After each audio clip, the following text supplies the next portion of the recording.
Our greatest gift is our children. Our biggest blessing is our freedom. Our toughest battle right now is preserving America. Patriotism is under attack.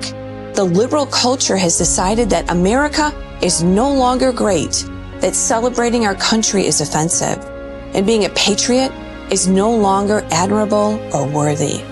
Well, we are changing that. We as mothers are flipping the script and restoring patriotism in our homes, our schools, and in our country. Moms for America is releasing a national campaign to restore patriotism, a movement to celebrate and honor our amazing country. We know that the future generations must carry the torch of freedom and defend the principles of liberty. That is why we are providing amazing resources to restore and renew a patriot heart. We are making it easy to turn your home red, white, and blue with Patriot Packs for your kids, American Heritage books, Liberty trips for your family, and various mentorship programs for moms, kids, and families. Our children must know why we stand for the anthem, why we kneel and pray, why we pledge allegiance to our country, and what makes America exceptional. Moms, please join us as we change the culture and restore patriotism, one home at a time.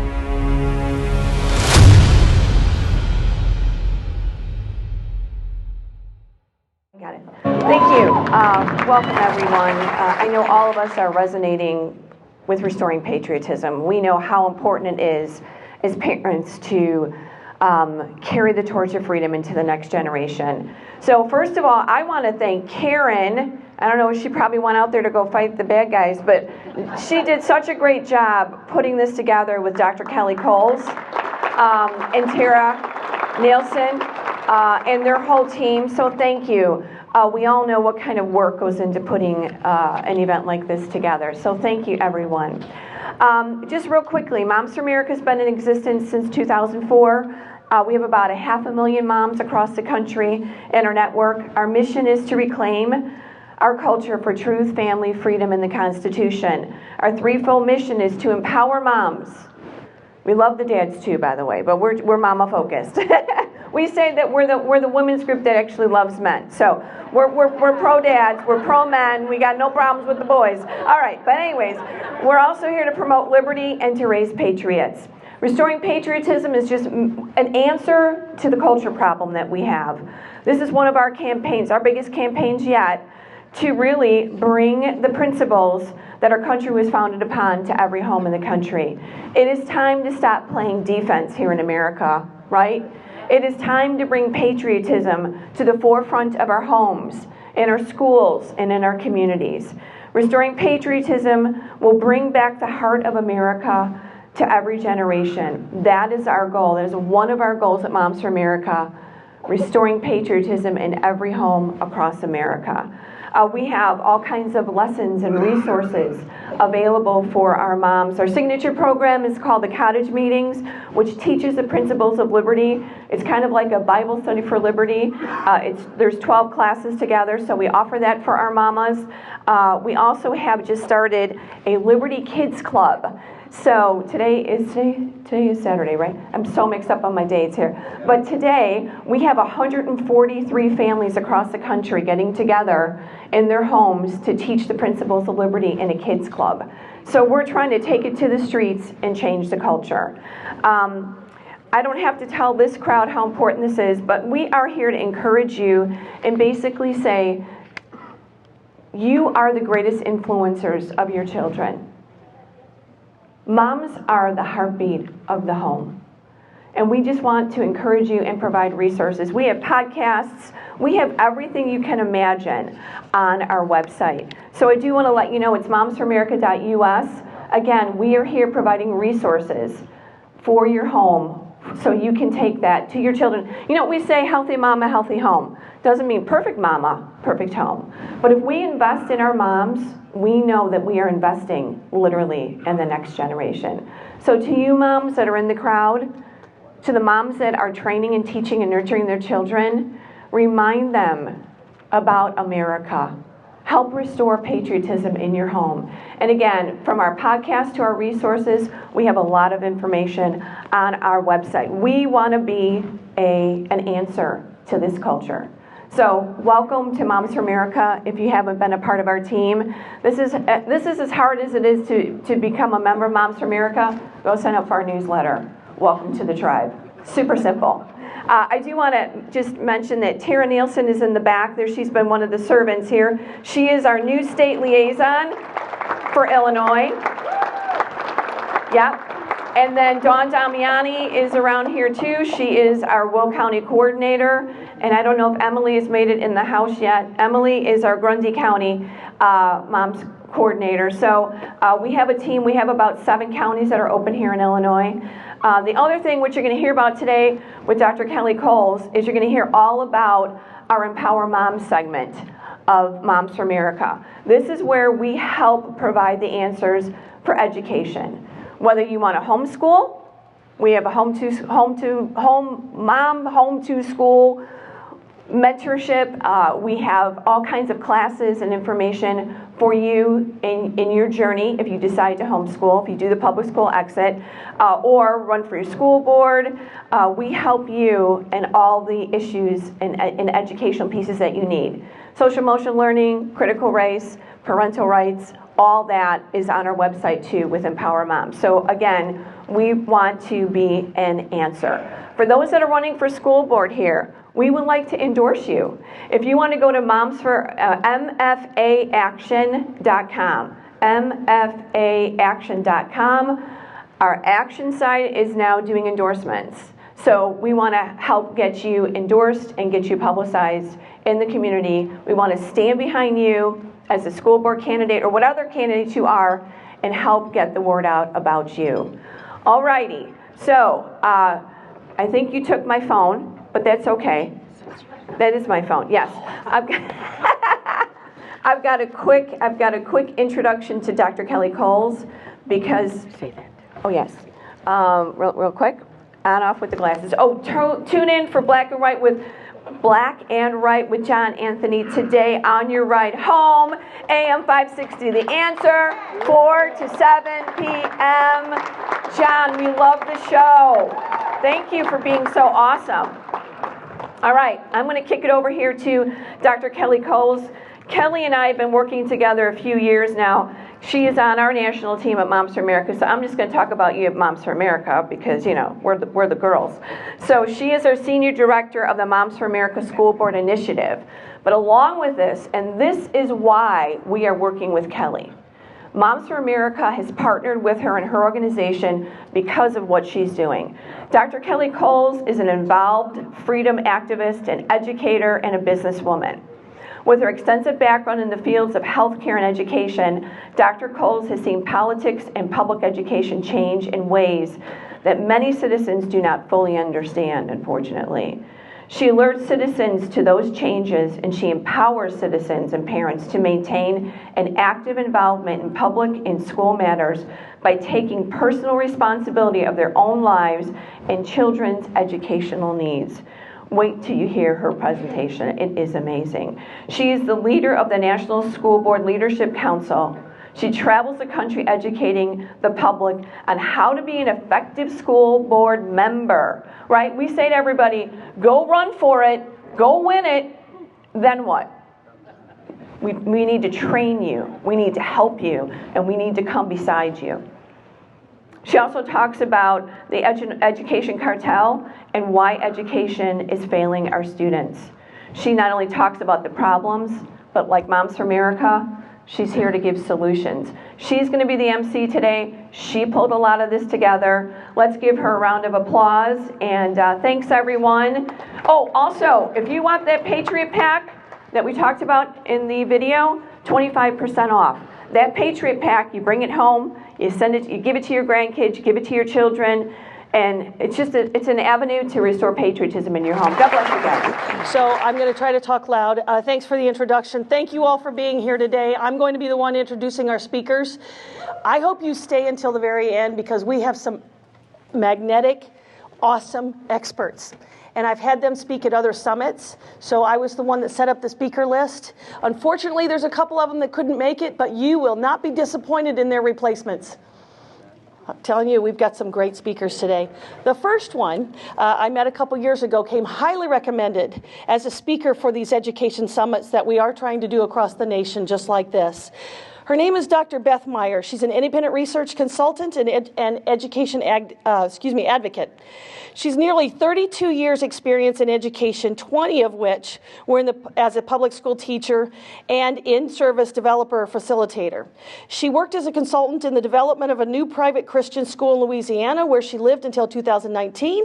She served 2 years as a superintendent and 2 years as a board of directors. In 2007, she was one of 50 U.S. teachers selected to travel to Japan and study its education system.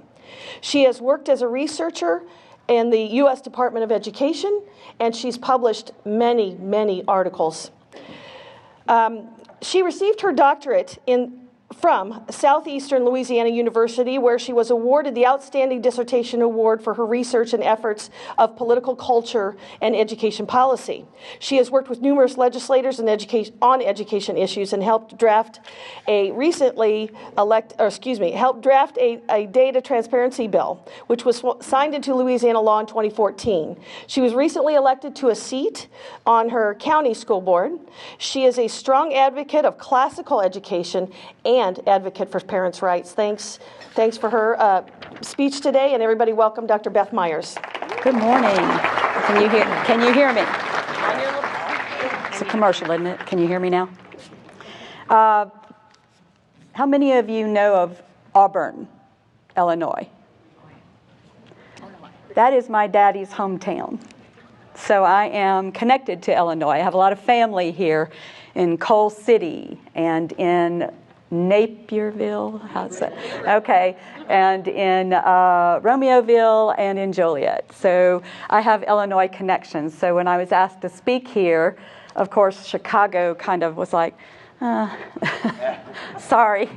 The news back in Tennessee hasn't been positive on Chicago. Sorry, guys. I am, first of all, anytime someone asks me to speak, I'm absolutely honored and humbled by the fact that anyone wouldn't want to hear me speak at all. But I will tell you that part of the reason I've been in this battle for about 20 years, even though I've been in education for 32, it wasn't until really No Child Left Behind hit my classroom that I began to dig into these ideas that were put into my head in the College of Education. Because what I found over the years, and one of the things that was such a blessing, was I started my education in Illinois. And the thing about it was I had great teachers back then that taught phonics. So before the whole language began to take over, I was a prolific reader. And so what happened was in the College of Education, they started giving me excerpts from like John Dewey and things like that. And the thing about John Dewey is if you give me just pieces of him, he sounds amazing. And then, of course, as a voracious reader, I went, oh, this is so good. Let me read the whole thing. And it's like, whoa, wait, no.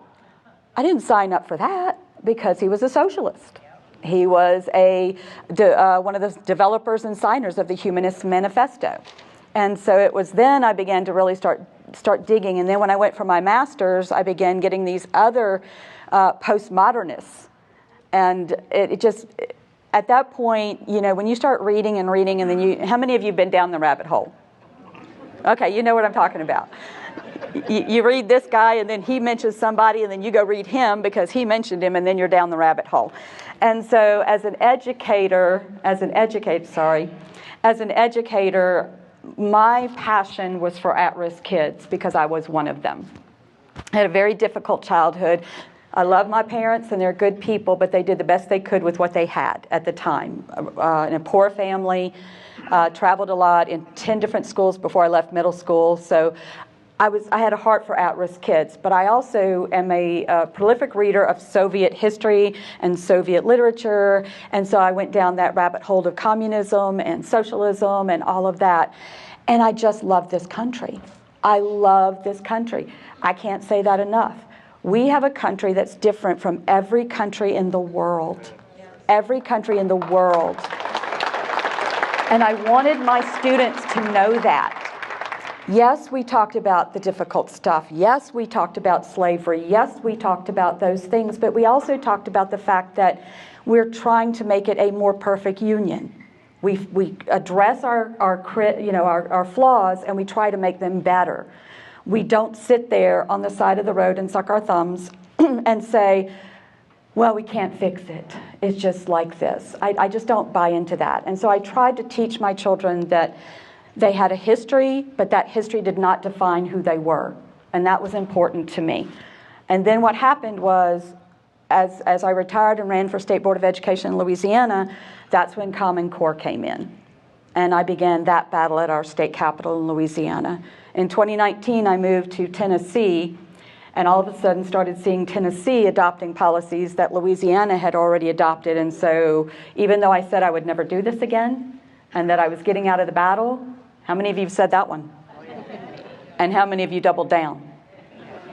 Okay, so I'm here this morning just to kind of give you a tip of the iceberg to kind of set the stage for the rest of the speakers today. And one of the things that I have realized as an educator is that we're in a battle of worldviews. So we need to understand that battle. And so what we're looking at is a battle of worldviews. And so what I want to do, and which direction do I point? This way? This way is a little better, yeah. Okay, there we go. We have a battle of worldviews, and there's really two major worldviews that you're looking at right here. If I can get this thing to work. There we go. One of those is the progressive, and I titled it progressive. It could be titled a whole number of things, but basically the progressive worldview. That worldview includes a number of things, and so some of those things are, number one, utopian, and a utopian ideology. I'll talk a little more about that. Collectivism, society and social issues, that was John Dewey. Moral relativism, we're seeing that a great deal. You have your lived experience, I have my lived experience, mine is no better than yours kind of idea.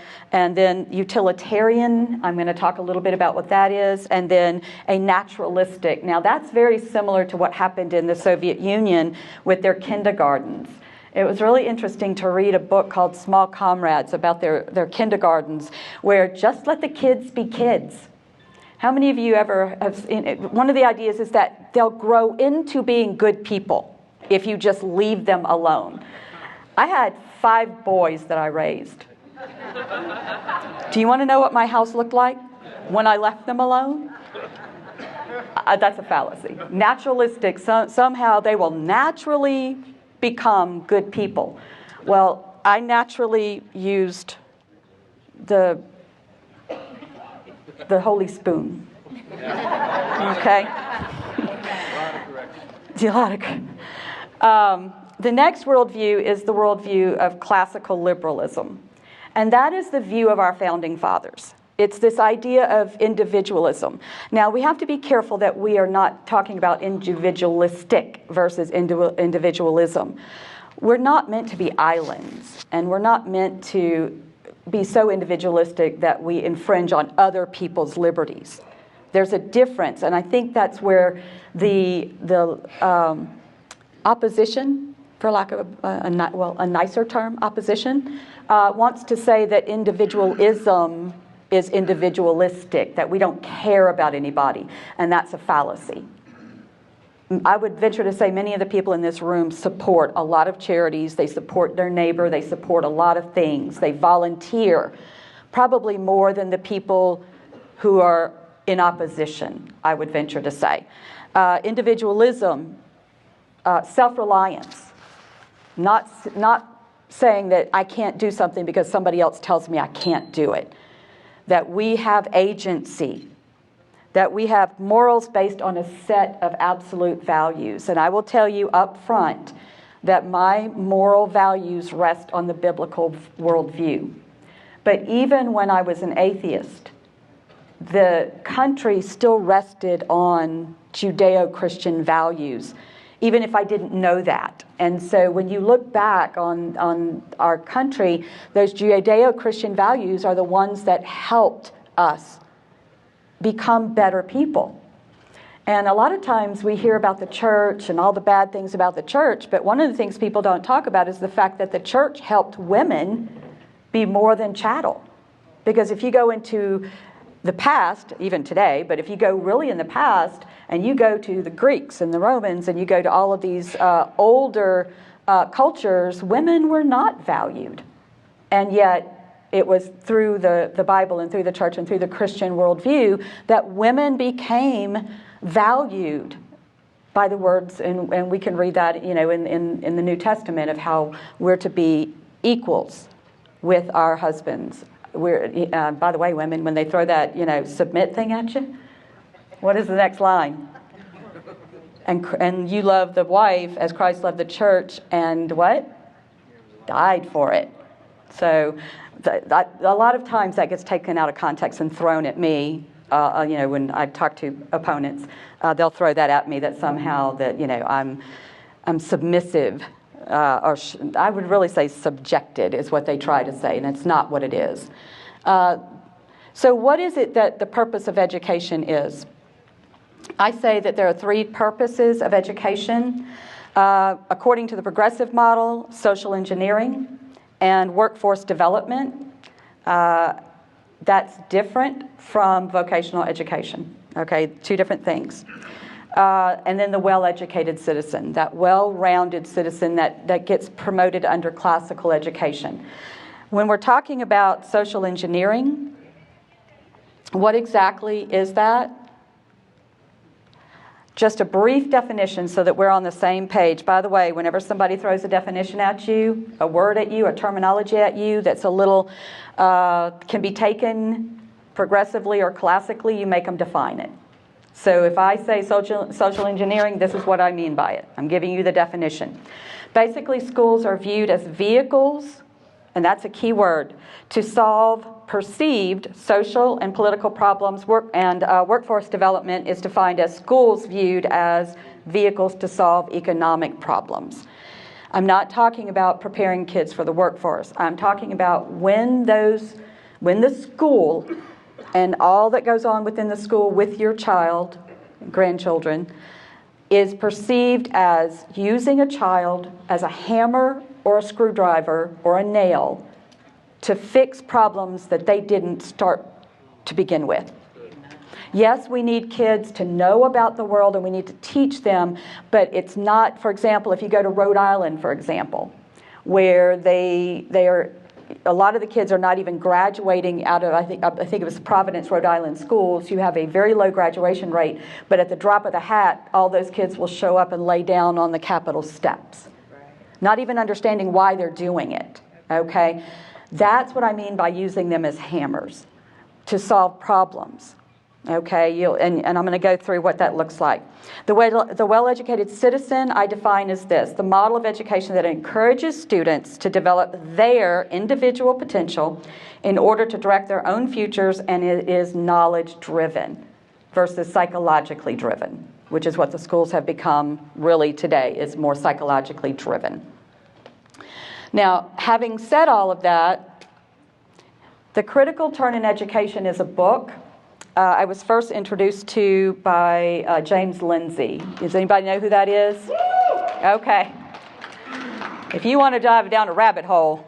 Listen to James Lindsay. Yes, you want to drive, I mean, he goes into great detail. But the thing about this book, Critical Turn, a lot of it I kind of already knew, but it was really where I began to see the curriculum, because I'm a teacher at heart.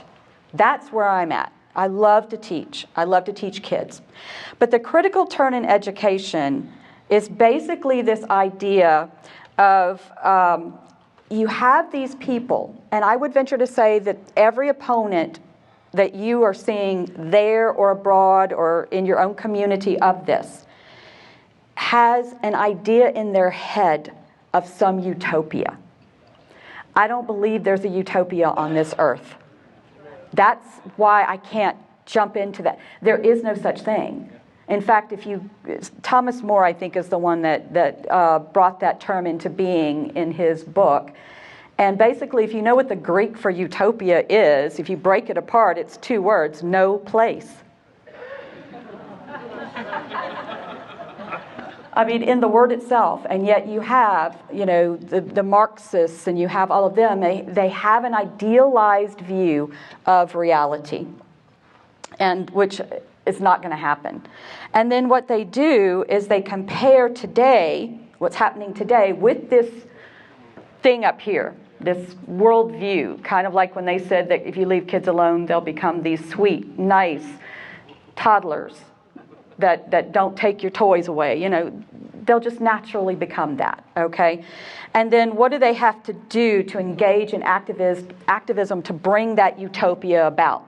So why is it that every utopia has failed in the past? Because it's utopia, no place, okay? Yet they continue to do it. And so critical education in this book, if you get this book, this is not against critical education, by the way. This is a book by critical educators. They're giving you all of their information, and one of them is Dr. Michael Apple. And you'll notice at the bottom that there is a bolded word there. And in that bolded word is this idea of critical consciousness. You in this room have a false consciousness. Did you know that? Some of you do. You have a false consciousness, and it is the job of the critical educator to give you a critical consciousness. Okay? What does that look like in education? It is power and power, that word gets thrown out around a lot. Power, privilege, power. So what do you have? You have it seeks to expose how relations of power and inequity are manifested and challenged, and it involves a thoroughgoing reconstruction of education. Now, how is that? Number one, the purpose of education, which is the two that I put up there. The method, which is what I'm going to focus on today, is the method. The content, which if you actually look at education today is stripped of, okay, and who can be involved in it. Who are the people that should be the teachers in the classroom? This is where the colleges of education and their filter. And don't think there's not a gate. And don't think there's not a filter to the kind of people that they're going to pull into the classroom, because there is. Especially now with you have the DEI and all of that involved. They're very careful. And by the way, a lot of these tests that you take to get into medical school and grad school and all of that are gatekeeper tests. If you look at some of the content on them, they will have social emotional learning, and they will have critical consciousness kind of material inside of there. This is why I don't like the fact that we cannot see the tests. Did you know that there's a $250,000 fine, felony, and potential jail time if you share anything on the national test that they give students, the National Association of Educational Progress test that they rank your states on? If you reveal what's on that test, you could face, by law, it's in the law, you can look it up, it's in the law, that you could face a $250,000 fine, a felony on your record, and possible jail time. And so, how do we get to, you have Dr. Michael Apple, who is basically believes in putting critical teachers in the classroom. So one of the things that Dr. Apple has is he has the 9 tasks of a critical educator. 9 tasks. What is it that you as an educator, a critical educator, needs to be doing? The number one thing is to bear witness to negativity. I mean, think about that. Not positivity, negativity. And what does that mean? It is a continuous criticizing of society, of hegemony, of those things. And so basically, you've got bear witness to negativity. Then you have the second thing is you need to get into the spaces, and then you need to redefine what a researcher is. You need to co-opt knowledge. That means to take current knowledge now. Like if, I had somebody say, oh, I'm so excited, they've added the Constitution to the curriculum. My first question was, why wasn't it in there before? When did it get taken out? Okay, but secondly, I'm okay with it being added, not a problem. How will it be taught? See, there's a difference. Just having that knowledge is not in the classroom or in the curriculum is not it. How will it be taught? And notice what Dr. Apple says. You are to co-opt that knowledge and redefine it through a critical lens. Put those glasses on. Change that worldview. Then the other thing, the next one, is to keep radical and progressive work alive by fighting back against you. Notice what it says. Organized attacks. You would be considered an organized attack. In other words, you're fighting back against it. He's telling the critical educator, you need to be prepared for that. It's interesting. With what? Basically, when critical traditions are not adequate, okay, so when they start fighting back because it's not working, redefine, and then I love this, redefine it so that this requires us to learn how to speak in different registers and to say important things in ways that do not require, now pay attention, do not require the audience or the reader to do all the work. In other words, say it in such a way that even stupid people can follow you. I mean, think about what he just said.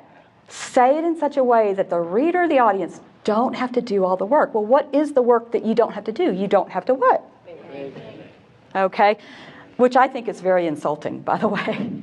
It makes you into kind of this puppet that can be moved around simply by changing words. If I change words, then they'll follow because they're not smart enough to figure it out, which I find very insulting. And you hear that a lot in the way in which they talk to minority or at-risk populations as well. They treat them as if they're not capable, which I find very insulting. Just because I was a poor child did not make me stupid. Okay, I may have come from a poor family, and I may have not had all of the trimmings of a middle class education or a middle class family, so to speak. But it doesn't mean I didn't have the intelligence to grow and to move up. And hello, and let me just be honest with you. If you have people in your family who are strugglers, that would have been me. That ACT that was so great, 17. Look at you now. Oops. Family dropouts, 3 degrees. Just because someone says this is the pigeonhole that you should go in does not mean I have to stay in there. And I didn't. And even though I graduated in the bottom 20% of my class, I went on to get 3 degrees and 4 certifications. So don't you let people tell you what you can and cannot do. And that's why I have a problem with the way in which critical educators make everyone into a victim. I'm not a victim. I wasn't then, and thank goodness for a father who, even though he dropped out of school, was very vehement about me finishing my education because he knew how important it was. And yet here they are talking to me as if, just dumb it down and redefine it, and they'll be able to follow you. Act in concert. Here's the next one. Act in concert with progressive social movements and policies. Someone who lives on the balcony. Now, what are they telling? If you want to be a critical educator, you can't be someone who sits on the sideline. You must be actively involved. You must show up at the protests. You must do those things or you're not a critical educator.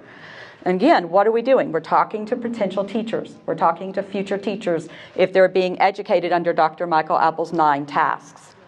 The critical scholar. You want to know how we ended up with our universities? What did they do? They kept their heads down. They did the work. They got promoted. When they got promoted, they reproduced. So instead of hiring multiple generations of people, instead of hiring conservative, progressive, they would simply begin to replace as they moved up. That's part of his task. Move up and then reproduce. And then what do you have? You have whole colleges filled with one ideology. What are colleges supposed to be? It's supposed to be a place of ideas, is it not? And yet here we are with one ideology. Dr. Duke Peston, and he was wonderful. He came down to Louisiana and did a thing for us. And he talked about his university experience. And he said one of the things they did in the past was they would teach the progressive model and they would teach the traditional. And the kids always gravitated towards the traditional. So what did the universities decide to do? Stop teaching the traditional. And then they don't have a choice anymore. And so that's what they talk about. And then the last is to use your privilege to expand the movement. As you move up into deans, as you moved up into chancellors, as you moved up into these positions of power, your job is to begin to spread your ideology. Now, how well have they done that? Very well, okay? Now, part of my education is reading Paulo Freire. How many of you have heard of Freire? If you have not heard of Freire, Freire is a Brazilian Marxist educator. He wrote something called Pedagogy of the Oppressed. How about that for a title? And then The Politics of Education. If you read his 2 books, he is a Marxist. It is a Marxist turn in education. It is a Marxist turn in education. People don't want to use the M word, but it is. And so if you listen to him, and so here you have him, one of his quotes, basically, an educational strategy, and remember I said I was going to talk about method today. Educational strategy meant to challenge repressive forces and begin with problematizing in order for them to become critically conscious. And so problematizing means to look at the problems in their own community. Now notice there's not a knowledge base here. Students, there's a book out that I think is a very good book on what's called the 7 Myths in Education by Daisy Christodoulou. And she really goes into a lot of the methodologies that are in the classroom. Now, she is not a conservative, but she does show that some of the methods that are being used in the classroom that help the progressives move forward are these myths about education. But one of the things that Paulo Freire talks about is problematizing education. Now, you have to realize he taught adults. He did not teach children. However, he was brought to this country, and Harvard offered him some time at their university. Surprise, surprise. And so basically he brought this, and there was a guy named Henry Giroux who helped him, was kind of like a disciple, helped his stuff get into the schools. And so that's where a lot of, and if you look online and you look at some of the teachers, they actually come out and say, this is a Freirean model. And they talk about how to do the Freirean model in education. You just have to look it up and you'll find all kinds of lesson plans. But what I want to do today, and this will be kind of the end of what I'll do, is to walk you through what one of those lessons look like. And so one of the curricula that I fought against in Louisiana was the Wit and Wisdom curriculum by Great Minds. A wonderful deep dive into that curriculum was conducted by Moms for Liberty out of Williamson County, Tennessee. They have about an hour-and-a-half video online where they walk you through K through 5 and literally show you the threads of what runs through that curriculum if you are interested in doing that deep dive. So one of the things that came out of that curriculum is in their 3rd grade, and they're going to read a book called Starry Messenger about Galileo. Now, when you think about Galileo, if you think about knowledge-based, we would talk about his discovery. And we would talk about how he discovered things. And we would get into astronomy, and we would talk about astronomy. We start building a knowledge base. But what you have in this book is not about his discovery. What you're looking at here is one of the double-page images. It's very bright, it's very vivid, it's going to appeal to 3rd graders. And so what you see is a huge stadium of cardinals from the church. In the middle, you see this tiny, tiny figure that's Galileo. Around him, you see all these little marks around the bottom. Those are demons. And off to the side, you'll see a soldier. And the students are asked to look at this image and to talk about this image and to think about this image of this whole crowd looking down on this little tiny figure of Galileo.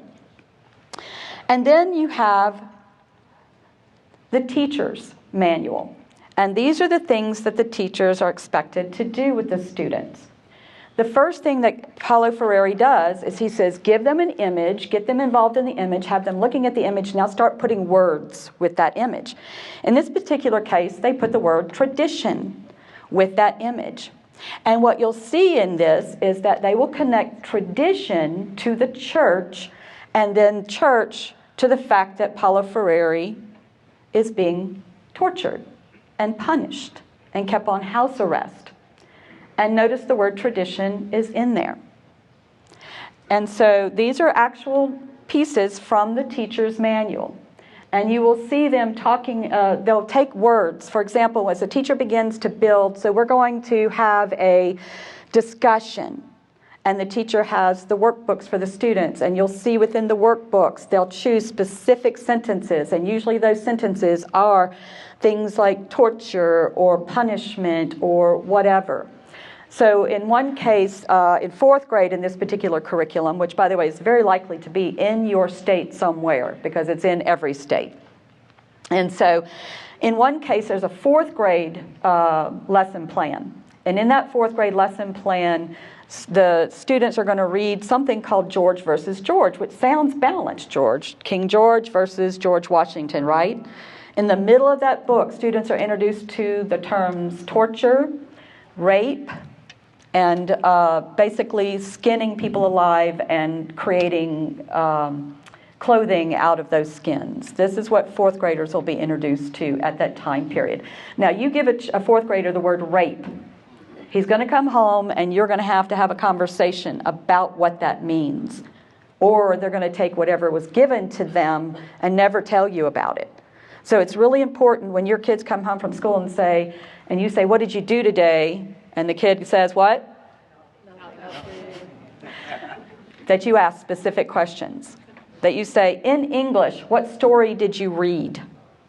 Don't say, what did you do? Because they're going to say, nothing.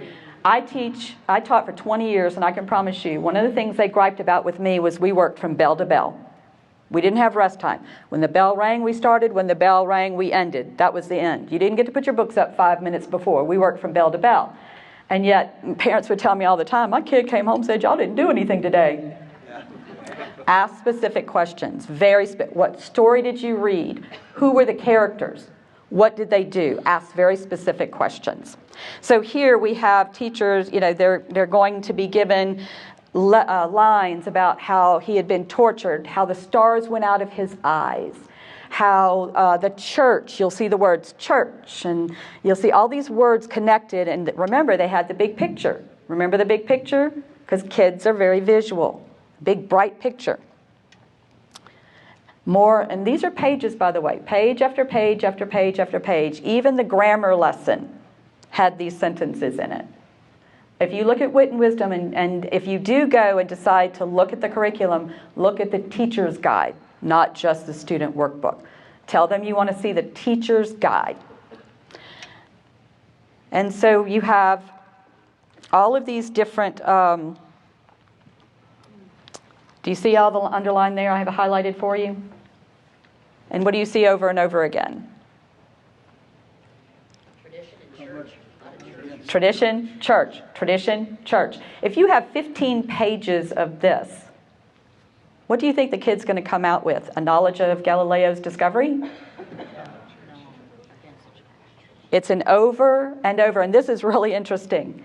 This is a teacher note. Oh, by the way, be sure to tell the kids that this is not about proselytizing churches. And it's not on the a condemnation, I guess, if you will, of the modern church. Now, after 15 pages of this, what do you think?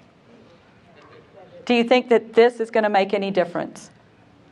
And that means even if the teacher said it, this is just a teacher note. This is not something she has to do. By the way, a lot of curricula today is scripted.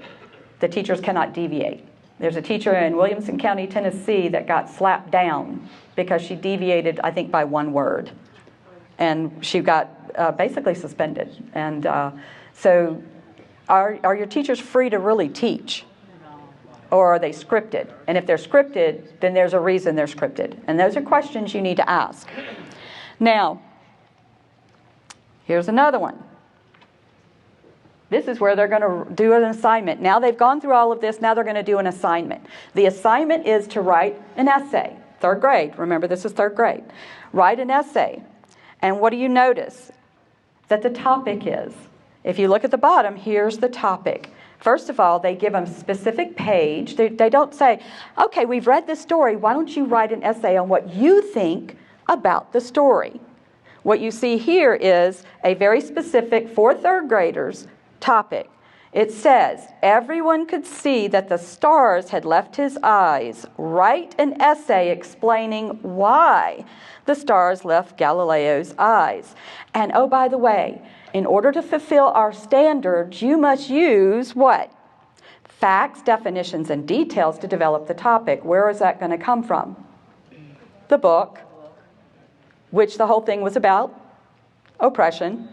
Okay, so this is what the generative process looks like in action. It is a continual viewing of the world through a critical lens. It is taking images, it is then attaching certain words to it. Here we saw tradition and church attached over and over and over again, so that at the end of this lesson, are the kids going to know anything about his how he did his discovery, what prompted him to do that discovery? No, we have a whole thing about how Galileo was punished over and over and over and over again. Now, this is another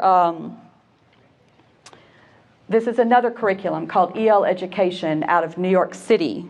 They were actually, and I love how they say we don't have Common Core, but the two main curricula were created by Common Core people. We don't have it though. Okay, so here's an organization of the EL curriculum.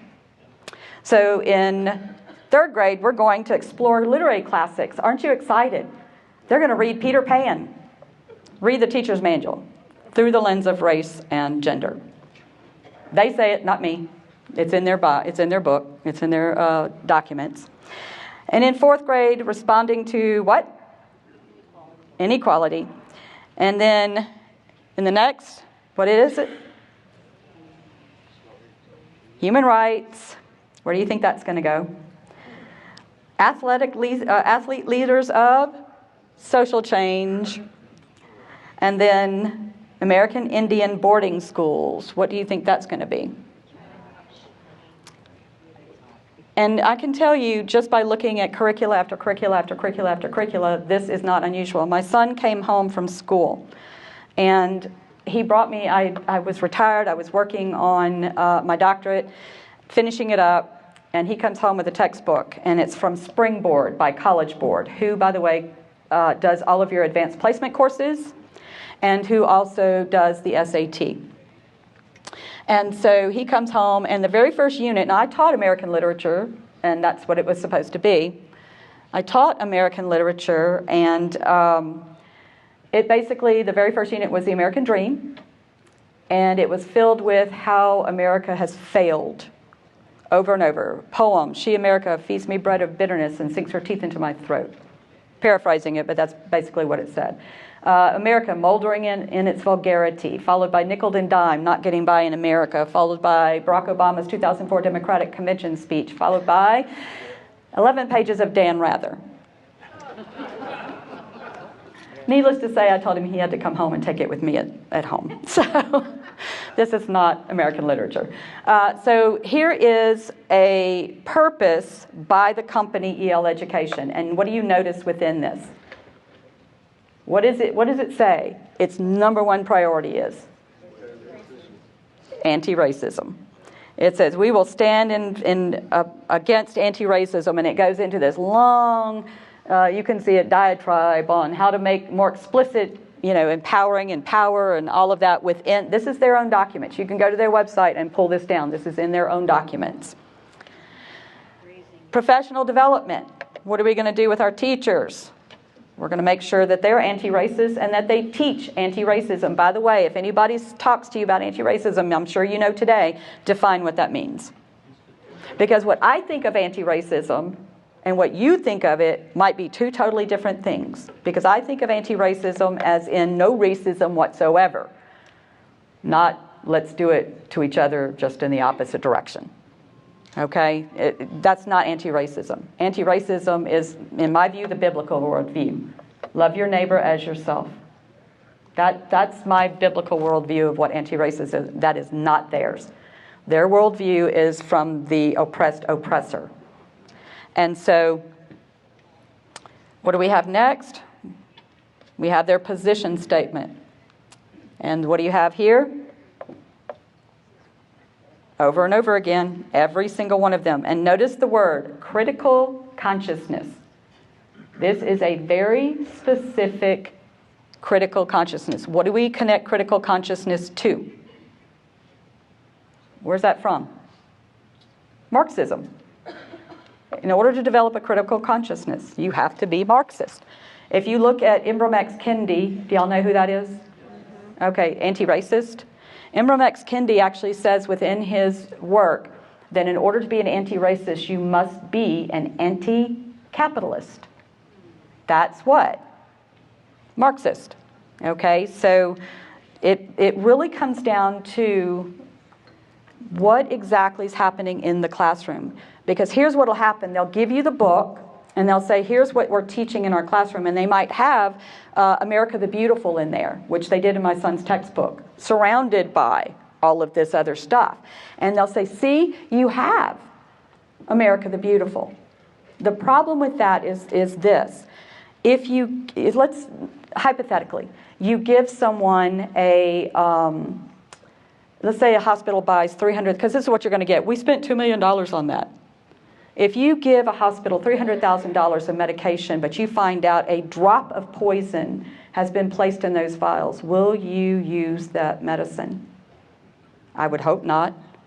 If you have a curriculum and you have poison within that curriculum, if you have poison within that curriculum, should you use that curriculum no matter how much money you spent on it?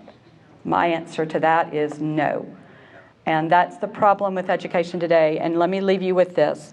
Even though I'm on a school board, even though I was elected to a school board, I'm speaking today, let me do the disclaimer, as myself. This is not in my official capacity, but let me just say this. Your school board is only as good as every member on that board. I am one vote out of all.